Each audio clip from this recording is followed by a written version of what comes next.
कृषी पंप चोरी प्रकरणाचा पर्दाफाश, आंतरराज्य टोळी जेरबंद. जुन्नर आणि आंबेगाव तालुक्यातील शेतकऱ्यांच्या कृषी पंपाच्या केबल चोरीमुळे हैराण झालेल्या शेतकऱ्यांना मोठा दिलासा मिळाला आहे. पुणे ग्रामीण पोलिसांच्या स्थानिक गुन्हे शाखा आणि नारायणगाव पोलिसांनी संयुक्त कारवाई करत मध्य प्रदेशातील आंतरराज्य टोळीला अटक केली आहे. मागील काही महिन्यात नदीपात्र परिसरातील शेतकऱ्यांच्या कृषी पंपाच्या केबल चोरीच्या घटना मोठ्या प्रमाणात घडल्या होत्या. या गुन्ह्याचा तपास करताना घटनास्थळी मिळालेल्या काही वस्तूंवरून एकाच टोळीचा सहभाग असल्याचे पोलिसांच्या निदर्शनात आले. गोपनीय माहितीनुसार ही टोळी नाशिक जिल्ह्यातील ओटी परिसरात असल्याचे समजताच पोलिसांनी सापळा रचून 5 संशयितांना ताब्यात घेतले. चौकशीत आरोपींनी गुन्ह्याची कबुली दिली.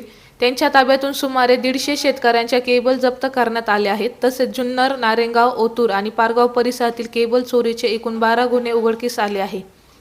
सध्या आरोपी नारायणगाव पोलिसांच्या ताब्यात असून पुढील तपास सुरू आहे. या कारवाईबद्दल शेतकरी वर्गातून पोलिसांचे कौतुक करण्यात येत आहे.